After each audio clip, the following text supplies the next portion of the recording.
Trasgo, demonio casero que de ordinario inquieta las casas, particularmente de noche, derribando las mesas y demás trastos, tirando piedras sin ofender con ellas, jugando a los bolos y con otros estruendos aparentes que desvelan a los habitadores. Su nombre viene del griego tragos, que significa cabroncete, por ser esta forma en la que se han visto algunas veces. Comúnmente también se les llama duendes. Definición de trasgo. Diccionario de autoridades. Tomo sexto.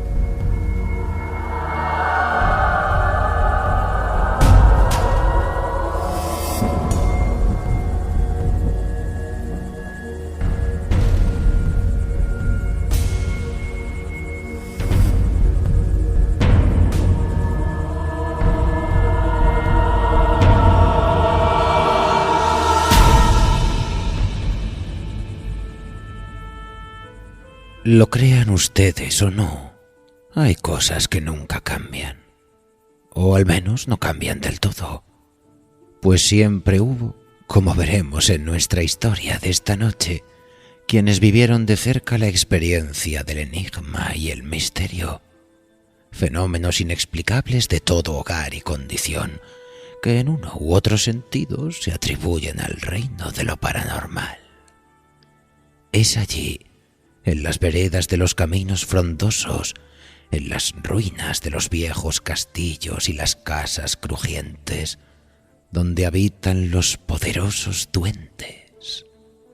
Y esta palabra, como bien nos adelantará el maestro Javier Prado, es tan vieja como el mundo, y se nos hablará, si le preguntan a los que saben de ciencia, de histerias y alucinaciones colectivas, de engaños y jugarretas, de curas y sacerdotes, de brujas y hechiceros de aldea que aplican entre sus saberes remedios mágicos y bendiciones para remediar la presencia de los trasgos. Pues uno nunca sabe con qué se enfrenta cuando en el hogar de sus ancestros se producen ruidos extraños, desaparecen enseres y cachivaches de todas clases. Hay susurros y vientos y golpes y lamentos. Sean, pues, llamados como quieran, fantasmas, demonios o trasgos, delincuentes del más allá. Insisten en mantenerse vivos en la tradición popular y van cambiando de forma y aspecto con los nuevos tiempos, del cuento clásico a la leyenda urbana de la gran ciudad. Seguirán poblando la inagotable imaginación de los mortales. Sí, trasgos que cantan y bailan cuando todos duermen, urdiendo sortilegios entre las sombras. Quizá esté en nuestra naturaleza, porque lo crean ustedes o no, siempre los hubo y siempre los habrá, porque hay cosas que nunca cambian.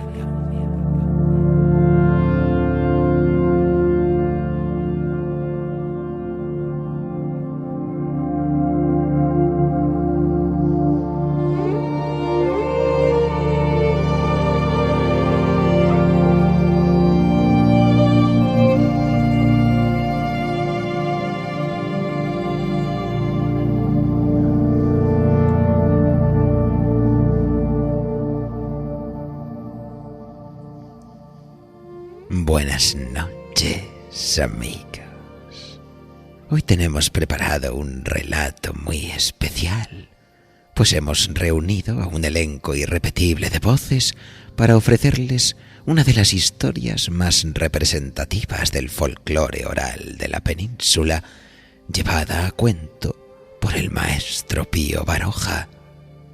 Junto a Corman de los cuentos de la Casa de la Bruja, Olga Paraíso de Historias para Ser Leídas, Xavi Villanueva de Abismo FM y nuestro admirado Ignacio Rengel, un clásico ya en nuestro podcast, vamos a disfrutar de una de las aventuras que con más acierto recoge del folclore de estos duendes del hogar.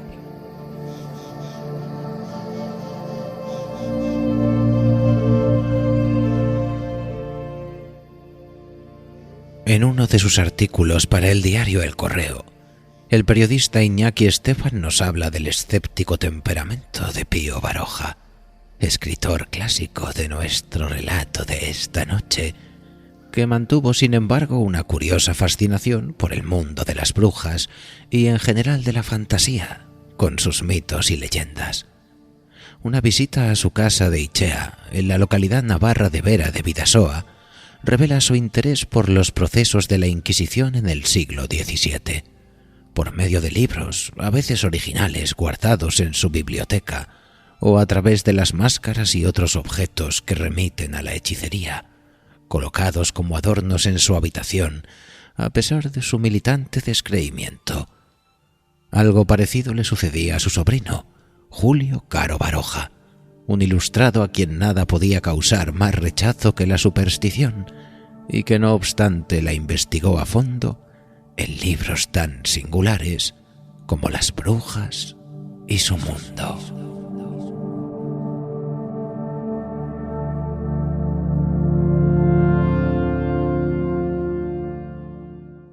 Y para presentarles al personaje, a este trasgo de las oscuras leyendas de nuestra tierra, ¿quién mejor que el maestro Javier Prado, folclorista y teratólogo de referencia, compilador de ogros y asustaniños en su obra Monstruos Ibéricos, que nos ofrece para deleite y horror de nuestra audiencia el siguiente ensayo dedicado a estos habitantes de las veredas y las sombras del hogar? Criaturas que con tanto empeño traen de cabeza a los mortales o les otorgan su ayuda secreta desde los rincones ocultos del mundo. Y nos lo cuenta así el maestro Javier.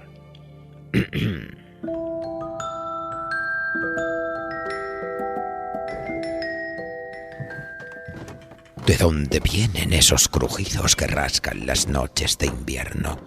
¿Qué son esos espantosos golpes en plena madrugada, similares a un arrastrar de muebles pesados?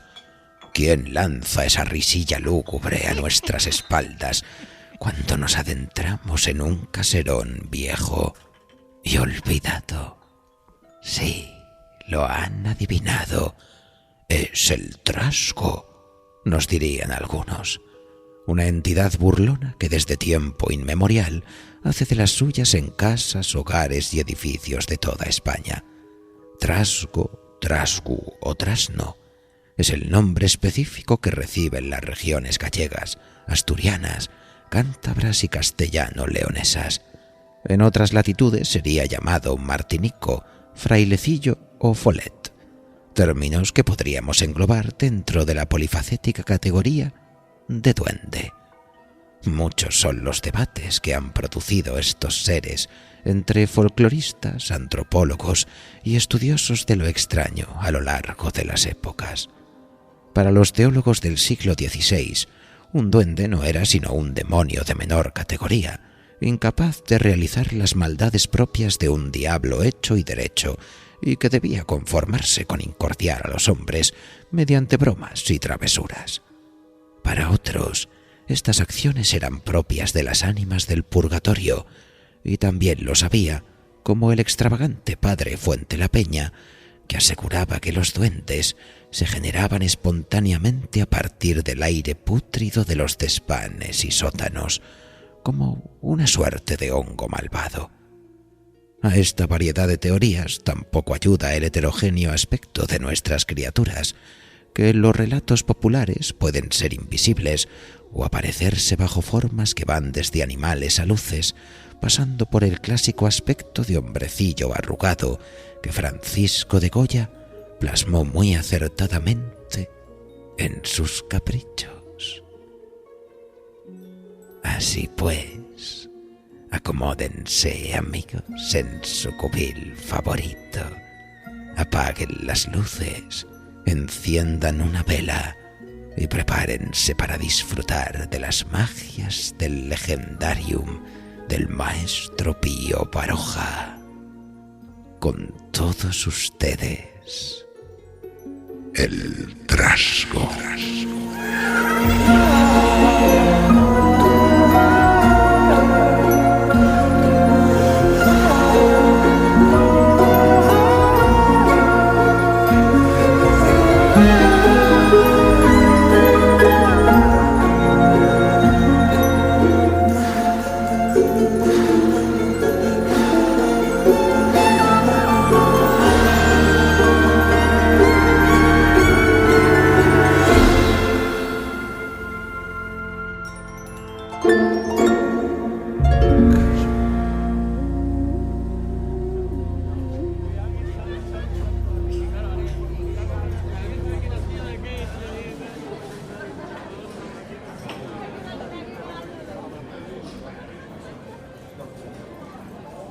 El comedor de la venta de Aristondo, sitio en donde nos reuníamos después de cenar, tenía en el pueblo los honores de casino. Era una habitación grande, muy larga, separada de la cocina por un tabique cuya puerta casi nunca se cerraba, lo que permitía llamar a cada paso para pedir café o una copa a la simpática Maintoni, la dueña de la casa, o a sus hijas, dos muchachas a cual más bonita. Una de ellas, seria, abstraída y con esa mirada dulce que da a la contemplación del campo. La otra, vivaracha y de mal genio. Las paredes del cuarto, blanqueadas de cal, tenían por todo adorno varios números de la Lidia, puestos con mucha simetría y sujetos a la pared con tachuelas, que dejaron de ser doradas para quedarse negras y mugrientas. La mano del patrón, José Ona, se veía en aquello. Su carácter recto y al mismo tiempo bonachón y dulce como su apellido, pues Ona en vascuence significa bueno, se traslucía en el orden, en la simetría, la bondad, si se me permite la palabra, que habían inspirado la ornamentación del cuarto. Del techo del comedor, cruzado por largas vigas negruzcas, colgaban dos quinqués de petróleo, de esos de cocina, que aunque daban algo más humo que luz, iluminaban bastante bien la mesa del centro, como si dijéramos la mesa redonda, y bastante mal otras mesas pequeñas, diseminadas por el cuarto. Todas las noches tomábamos allí café. Algunos preferían vino, y charlábamos un rato el médico joven, el maestro, el empleado de la fundición, Pachi el cartero, el cabo de la Guardia Civil y algunos otros de menor categoría y representación social. Como parroquianos, y además gente distinguida, nos sentábamos en la mesa del centro. Aquella noche era víspera de feria y, por tanto, martes.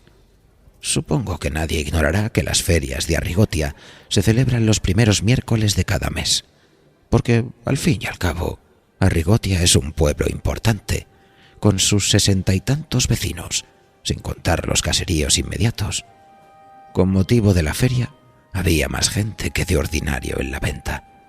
Estaban jugando su partida de tute el doctor y el maestro, cuando entró la patrona, la obesa y sonriente Maintoni, y dijo: «Oiga, su merced, señor médico, ¿cómo siguen las hijas de Aspillaga, el herrador?» «¿Cómo han de estar? ¿Mal? Locas de remate. La menor, que es una histérica tipo, tuvo anteanoche un ataque. La vieron las otras dos hermanas reír y llorar sin motivo, y empezaron a hacer lo mismo. Un caso de contagio nervioso, nada más». «Y oiga, su merced, señor médico, ¿es verdad que han llamado a la curandera Belisavide?» «Creo que sí, y esa curandera, que es otra loca, les ha dicho que en la casa debe haber un duende, y han sacado en consecuencia que el duende es un gato negro de la vecindad que se presenta allí de cuando en cuando. Sea usted médico con semejantes imbéciles». «Pues si estuviera usted en Galicia, vería usted lo que era bueno», saltó el empleado de la fundición. «Nosotros tuvimos una criada en Monforte que cuando se le quemaba un guiso o echaba mucha sal al puchero, decía que había sido Trasgo. Y mientras mi mujer le regañaba por su descuido, ella decía que estaba oyendo al trasgo que se reía en un rincón. Pero, en fin, se conoce que los trasgos de allá no son tan fieros como los de aquí. ¿Y eso es verdad?, preguntó el cartero cándidamente. Y todos nos echamos a reír de la inocente salida del cartero. Algunos dicen que sí, Contestó el empleado de la fundición, siguiendo la broma. y se citan personas que han visto los trasgos. Sí, Repuso el médico en tono doctoral. en eso sucede como en todo. Se le pregunta a uno, ¿usted lo vio? Y dicen, yo no, pero el hijo de la tía fulana, que estaba de pastor en tal parte, sí que lo vio. Y resulta que todos aseguran una cosa que nadie ha visto. Quizás sea eso mucho decir, señor. Murmuró una humilde voz a nuestro lado. Nos volvimos entonces a ver quién hablaba. Era un buhonero que había llegado por la tarde al pueblo y que estaba comiendo en una mesa próxima a la nuestra. ¿Y usted ha visto algún duende de esos?, dijo el cartero con curiosidad. Sí, señor. ¿Y cómo fue eso? Preguntó el empleado, guiñando un ojo con malicia. Cuente usted, hombre, cuente usted, y siéntese aquí si ha concluido de comer. Se le convida a café y copa, a cambio de la historia, por supuesto. Pues verán ustedes. Dijo el buhonero, sentándose a nuestra mesa. Había salido por la tarde de un pueblo y me había oscurecido en el camino. La noche estaba fría, tranquila, serena. Ni una ráfaga de viento movía el aire. El paraje infundía respeto. Yo era la primera vez que viajaba por esa parte de la montaña de Asturias y, la verdad, tenía miedo. Estaba muy cansado de tanto andar con el cuébano en la espalda, pero no me atrevía a detenerme. Me daba el corazón que por los sitios que recorría no estaba seguro. De repente, sin saber de dónde ni cómo, veo a mi lado un perro escuálido, todo de un mismo color, oscuro, que se pone a seguirme. ¿De dónde podía haber salido aquel animal tan feo?, me pregunté. Seguí adelante, ala, ala, y el perro detrás, primero gruñendo y luego aullando, aunque por lo bajo. La verdad, los aullidos de los perros no me gustan. Me iba cargando el acompañante, y para librarme de él pensé sacudirle un garrotazo. Pero cuando me volví con el palo en la mano para dárselo, una ráfaga de viento me llenó los ojos de tierra y me cegó por completo. Al mismo tiempo, el perro empezó a reírse detrás de mí, y desde entonces ya no pude hacer cosa a derechas. Tropecé, me caí, rodé por una cuesta y el perro ríe que ríe a mi lado. Yo empecé a rezar y me encomendé a San Rafael, abogado de toda necesidad. Y San Rafael me sacó de aquellos parajes y me llevó a un pueblo. Al llegar aquí, el perro ya no me siguió y se quedó aullando con furia delante de una casa blanca con un jardín. Recorrí el pueblo, un pueblo de sierra con los tejados muy bajos y las tejas negruzcas, que no tenía más que una calle. Todas las casas estaban cerradas. Solo a un lado de la calle había un cobertizo con luz. Era como un portalón grande, con vigas en el techo, con las paredes blanqueadas de cal. En el interior, un hombre desarrapado con una boina hablaba con una mujer vieja, calentándose en una hoguera. Entré allí y les conté lo que me había sucedido. ¿Y el perro se ha quedado aullando?, preguntó con interés el hombre. Sí, aullando junto a esa casa blanca que hay a la entrada de la calle. Era Otrasgo, murmuró la vieja. y ha venido a anunciarle la muerte. ¿A quién?, pregunté yo asustado. Al amo de esa casa blanca. Hace una media hora que está el médico ahí. Pronto volverá. Seguimos hablando y al poco rato vimos venir al médico a caballo y por delante un criado con un farol. ¿Y el enfermo, señor médico? Preguntó la vieja saliendo al umbral del cobertizo. Ha muerto, Contestó una voz secamente. ¿Lo veis? Era Otrasgo. Dijo la vieja. Entonces cogió un palo y marcó en el suelo a su alrededor una figura como la de los ochavos morunos, una estrella de 5 puntas. Su hijo la imitó y yo hice lo mismo. Es para librarse de los trasgos. Y efectivamente, aquella noche no nos molestaron y dormimos perfectamente.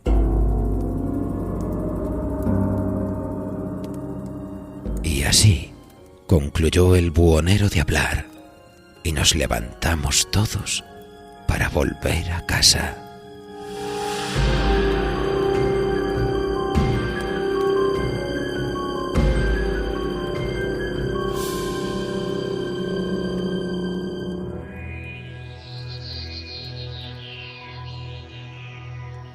¿Les ha gustado el relato, amigos?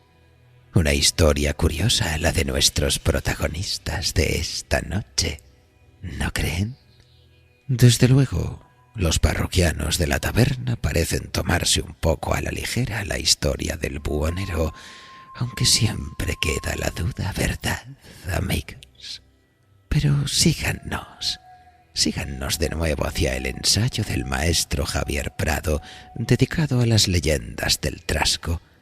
Puede que nos aclare algunas cosas sobre la importancia de los duendes en el folclore popular. Dice así.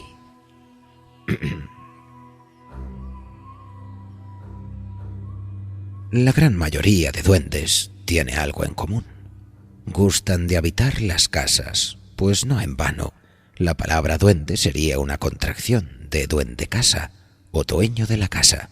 Estas son su particular patio de juegos, y su mayor pasión es hacer la vida imposible a sus moradores.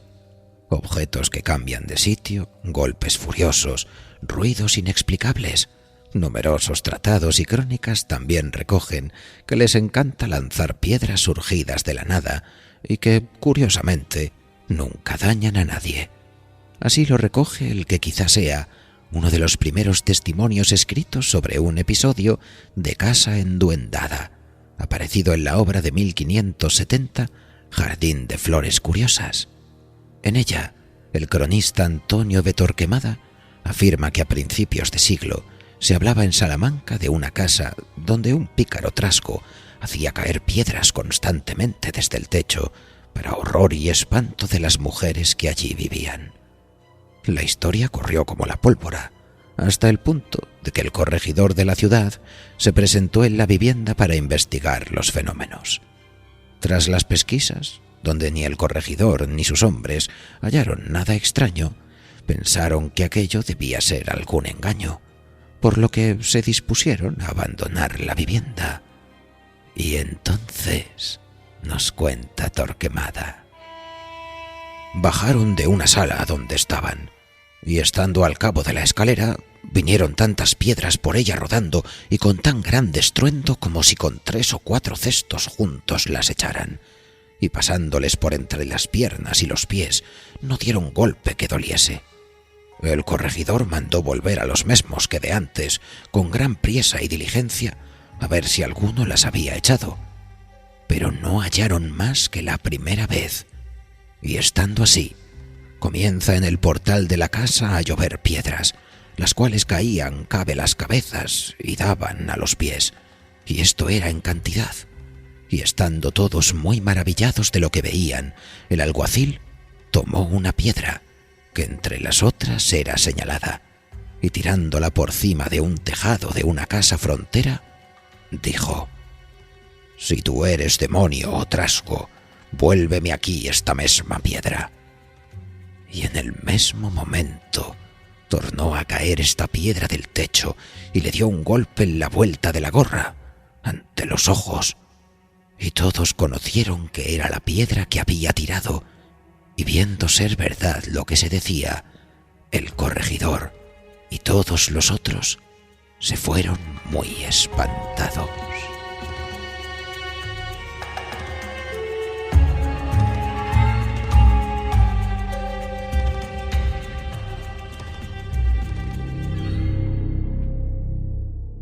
Del trasgo también se dice que posee un agujero o furaco en la mano, y varios son los cuentos donde se les engaña para que se entretengan contando habas, garbanzos o granos de arroz, lo cual se convierte en una tarea interminable al caerles dichos objetos constantemente por el orificio. Para algunos estudiosos, sin embargo, esta mano agujereada sería una expresión para señalar la naturaleza manirrota de la criatura, pues antiguamente se les creía guardianes de tesoros que a menudo ofrecían a los hombres. Esta característica, que con el paso de los siglos acabó desapareciendo de los relatos orales, emparentaría a los trasgos y duendes con los viejos espíritus silvestres. Para estudiosos como Claude Lecouteux, muchos siglos atrás, tales entidades acompañaron a los seres humanos en su proceso de sedentarización, es decir, las viejas deidades de los pastos pasaron a convertirse en los dioses del hogar, espíritus domésticos que el mundo grecolatino llamaría lares y que, con el paso del tiempo, acabarían desacralizados y convertidos en nuestros duendes.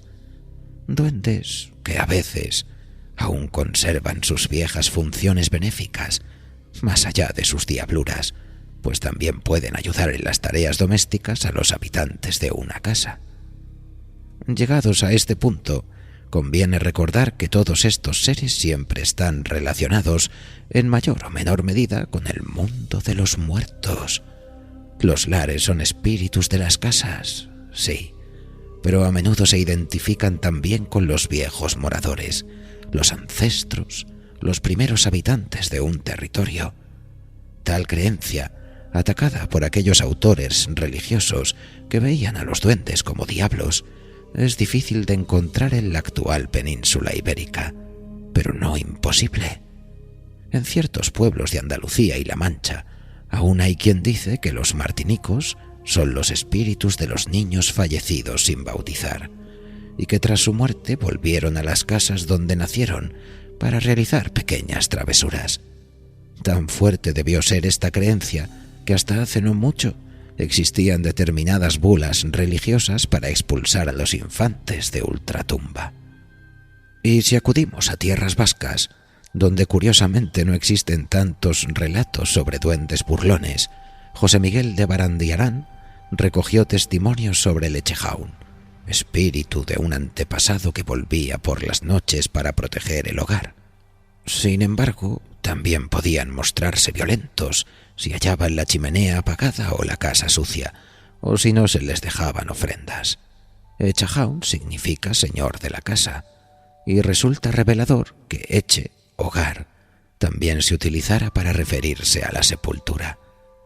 Hogar y tumba, descendientes y antepasados, vivos y muertos.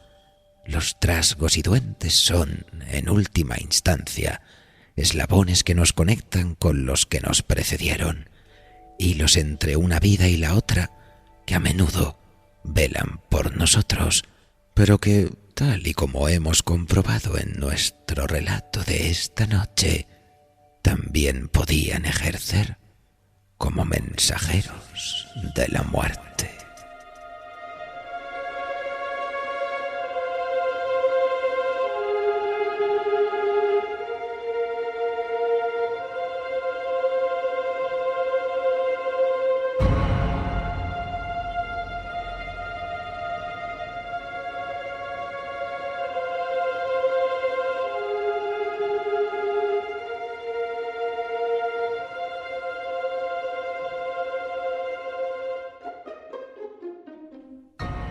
En su ensayo Mitos y leyendas terroríficos del mundo rural a la tradición urbana, la escritora María del Pilar Villaverde Envid nos habla de los duendes estableciendo un paralelismo con las almas en pena, que por las noches en gran número de ocasiones y en las casas se aparecen pequeños seres de figura humana que cometen fechorías, revuelven la ropa, recorren y cambian de lugar los muebles, dan gritos y asustan a las amas de casa.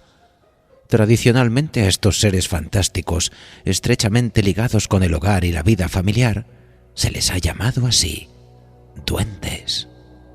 Hay quien ha identificado a estos duendes con demonios y sitúan su origen en los ángeles rebeldes del cielo, que expulsados de allí por Dios, cayeron en la tierra o en el agua. Teólogos como Del Río y Torreblanca creían que estos eran demonios inferiores en el sentido cristiano de la palabra demonio, al igual que nos mencionará el maestro Javier Prado.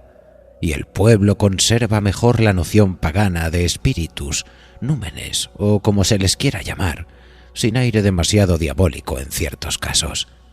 En Andalucía, en algunas historias, el duende llegará a relacionarse con las almas en pena con bastante asiduidad.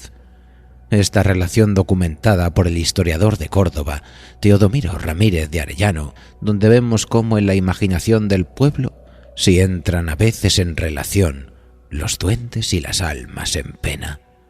Algo que quizá también le recuerde a nuestro famélico perro del relato de esta noche.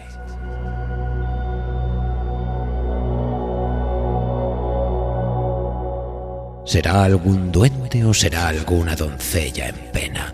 Que es lo mismo.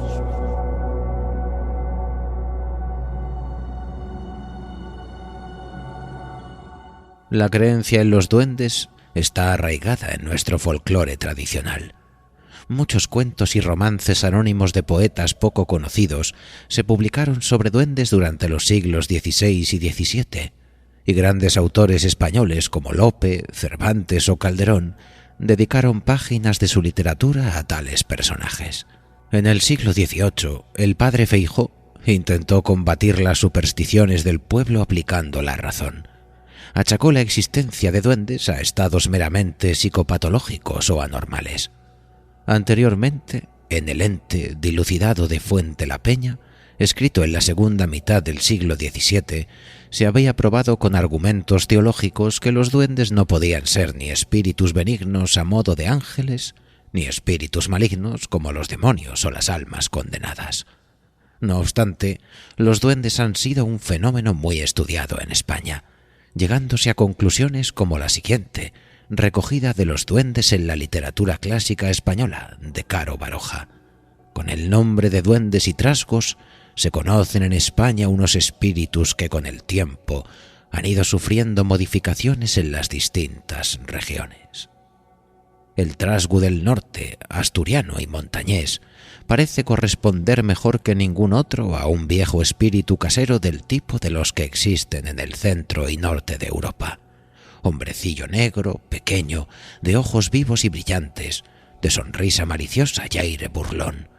Sus acciones más características son romper cacharros, esconder objetos, revolver la ropa, derribar muebles, alborotar los animales domésticos. Pero si a alguien le agrada, limpia la batería de cocina, ordena los cacharros, va por agua y enciende la lumbre. El duende clásico en la literatura, con sus hábitos y su espíritu inquieto y malicioso, pero poco dañino, puede ser un producto posterior. Una informante de Filipinas nos cuenta cómo en Manila, en casa de su abuela, en más de una ocasión fueron vistos los duendes.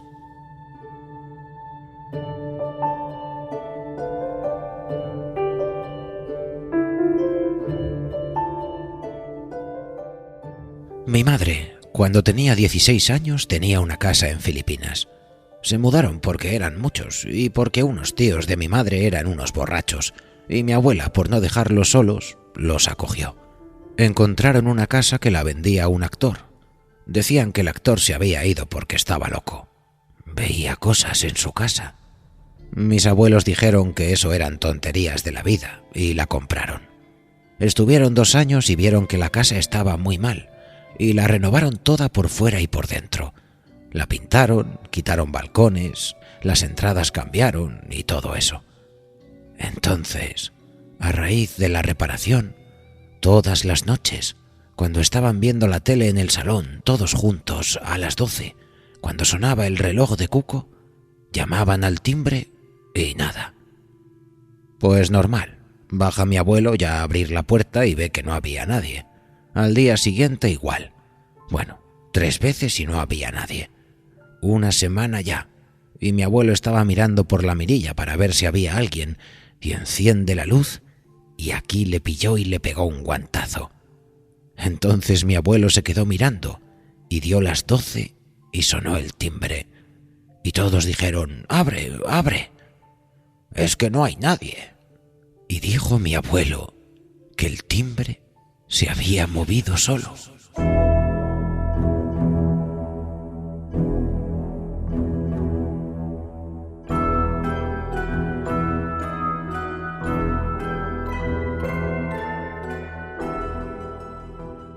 Mi abuela tenía criadas en casa, y entonces una estaba colgando la ropa y estaba cantando, y cuando fue a coger una prenda se encontró un duende, pero no un duende de estos buenos, sino uno que tenía una cara de mala leche, ahí todo guarro.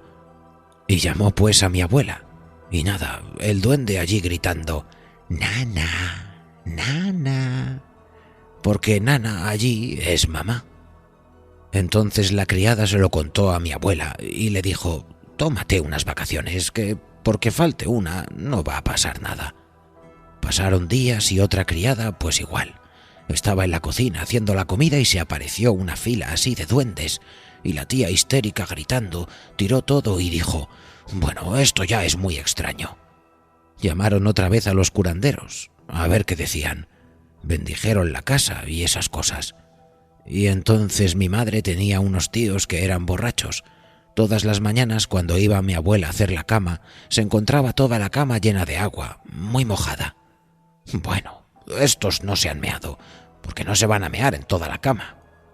Entonces echó la bronca a un tío de mi madre y dijo mi tío, «Pues esta noche no voy a beber y a ver lo que pasa, a ver quién me moja».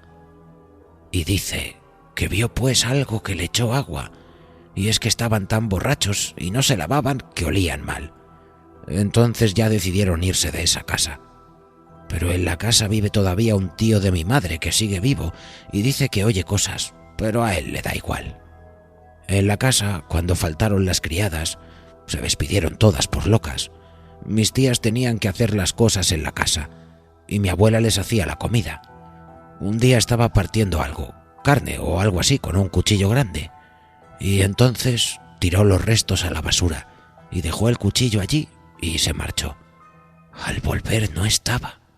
Y pasó el tiempo, y un día que estaba lloviendo salió fuera para quitar la ropa, y al agacharse para quitar unas zapatillas que estaban allí, se le hincó entre las piernas el cuchillo, con los restos de la comida.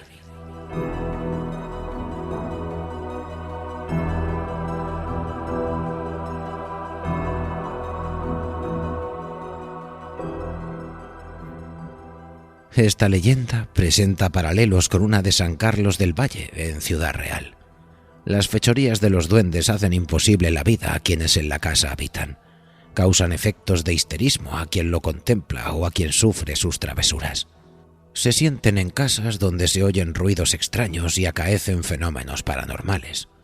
Como posible solución ante el problema se recurre a curas o a curanderos para que bendigan la casa, pero los fenómenos y apariciones siguen ocurriendo a lo largo del paso de los años, incluso con habitantes distintos en las casas.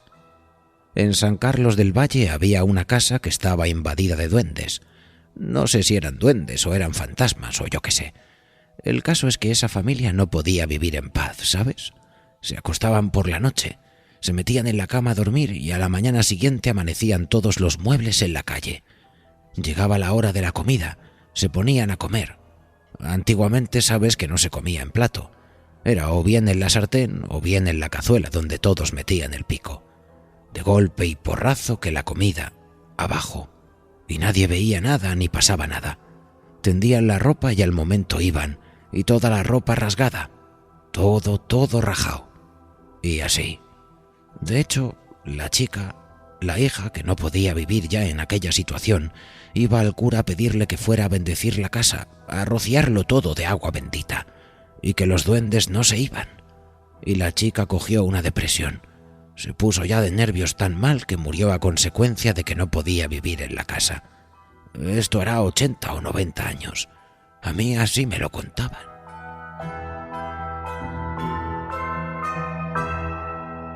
La misma informante, tras haber recogido más información sobre lo acaecido en su pueblo, unas semanas más tarde dio una nueva versión de la leyenda. Era una señora de clase media y tenía una hija y vivía con ellos. Eran labradores, tenían muchos aperos de labranza. y tenían una sirvienta, pero la sirvienta se ve que no se llevaba bien, que les hacía unas faenas muy malas. Mientras ellos dormían sacaba los muebles al patio, ¿sabes? Y claro, ellos se levantaban. ¿Qué pasa aquí? Y entonces ella empezó con los duendes. Mire usted, señora, que es que yo oigo unas cosas muy raras. Voy a tender la ropa en los corrales aquellos que había, y cuando llego está rajada. Y era ella. Llegaba a comer. ¿Qué haría para mover la comida? Total, que fue un misterio tremendo, hasta que se descubrió que era ella la que hacía todo esto. La hija se puso muy enferma, se casó y al poco tiempo murió. Pero esta gente murió. Los padres, por lo menos, murieron amargados porque era un no vivir. No poder vivir en la casa. Todo se movía, todo se cambiaba, todo iba de un lado a otro. La dueña me parece que se llamaba por mote familiar Los Zocatos, y lo atribuían a los duendes. Además, hubo un miedo en el pueblo tremendo. Sí que había duendes en aquella casa. Ella hizo que todo el pueblo creyera que había duendes. La casa ya no existe. Estaba justo enfrente de la casa de mi abuela.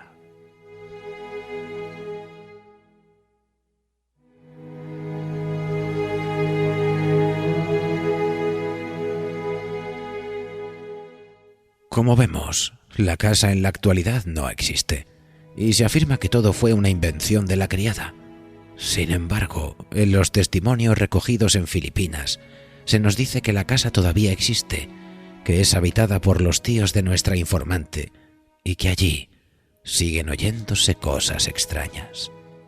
Sería curioso notar aquí cómo en ambos testimonios son las criadas de la casa, las encargadas de llevar el hogar, las que afirman ver a los duendes, mientras que por el contrario los dueños de la casa, principalmente la ama, son los que sufren las fechorías de los mismos.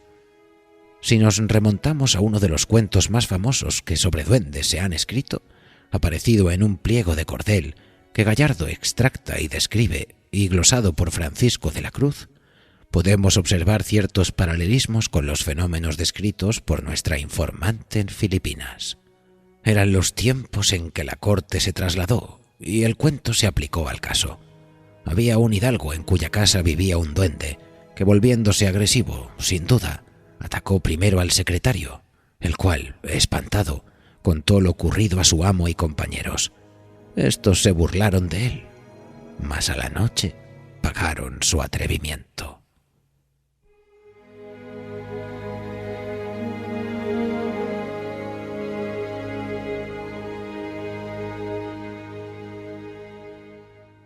A las 11 de la noche dio un crujido el aposento.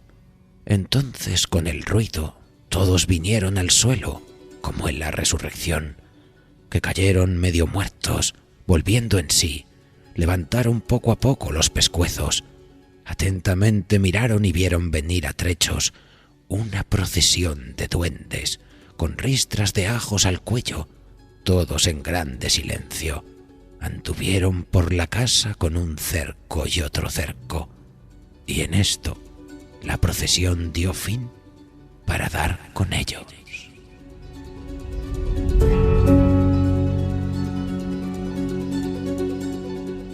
Sucesivamente, el duende principal fue vapuleando a todos hasta llegar al hidalgo. Como el magullamiento nocturno no paró en las noches siguientes, para librarse del duende decidió éste abandonar la mansión, lo cual tampoco sería solución, ya que el duende se mudaría también con él. En el cuento vemos como el duende no es simplemente un duende travieso, como sería el caso de los duendes fingidos, sino que en un momento dado los duendes pueden volverse agresivos y atacar a la gente que vive en la casa. En Filipinas vimos cómo el duende atacó al ama cuando al ir a tender la ropa al patio le lanzó un cuchillo entre las piernas. Otro fenómeno que se documenta en el cuento es la aparición de duendes formando hileras o procesiones.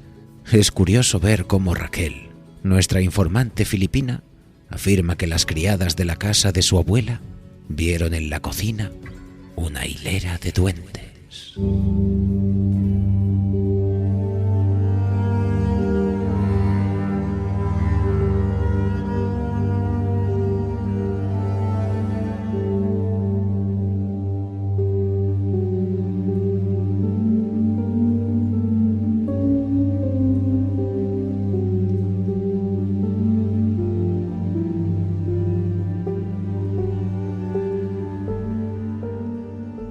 Sean, pues, llamados como quieran, fantasmas, demonios o trascos, delincuentes del más allá.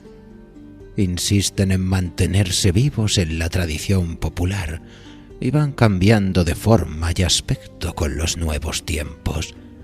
Del cuento clásico a la leyenda urbana de la gran ciudad, seguirán poblando la inagotable imaginación de los mortales. Sí, trasgos que cantan y bailan cuando todos duermen, urdiendo sortilegios entre las sombras. Quizá esté en nuestra naturaleza, porque lo crean ustedes o no, siempre los hubo y siempre los habrá, porque hay cosas que nunca cambian.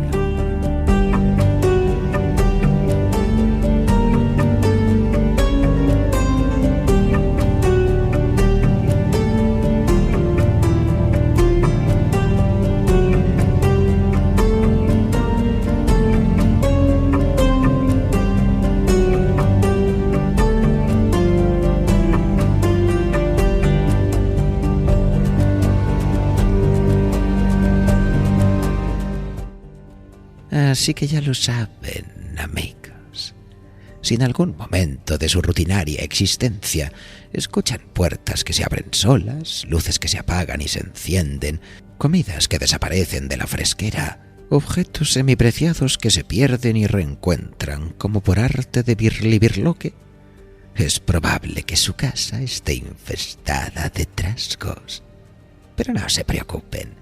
Si los tratan bien, es probable que les hagan más favores que malicias, y además le dan algo de salsa a la vida, que a veces es un poco aburrida. Aunque, eso sí, si los sorprenden en alguna de sus faenas, invítenles al programa y les hacemos una entrevista, que seguro que lo pasamos muy bien. Ah, sí, y que no se nos olvide, a todos los amigos trasgos que estén escuchando este relato junto a nuestros oyentes, sean buenos con nosotros, moradores que compartimos el reino de su hogar, y prometemos dejarles una ofrenda de vez en cuando y hablar bien de ustedes en las reuniones de la comunidad. Y dicho esto, sigan a los cuentos de la Casa de la Bruja, historias para ser leídas y Abismo FM. Escuchen las historias de Corman, Olga Paraíso, Xavi Villanueva y sigan al maestro Ignacio Rengel en sus redes primigenias. Gracias a ellos y a todos nuestros mecenas, sin los cuales nada de esto habría sido posible. Les dejamos los enlaces en la descripción para que descubran todo un universo de invocaciones narrativas. Y si quieren formar parte de nuestro culto tentacular, visiten el perfil de iVoox de Noviembre Nocturno y pulsen el botón de apoyar. ¿Quién sabe? Quizás algún día podamos invocar al gran soñador submarino. Nosotros, por nuestras partes, nos vamos a tomar un whisky a deshora junto con nuestro trasgo, porque somos felices con poco. Les deseamos una apacible madrugada desde Noviembre Nocturno.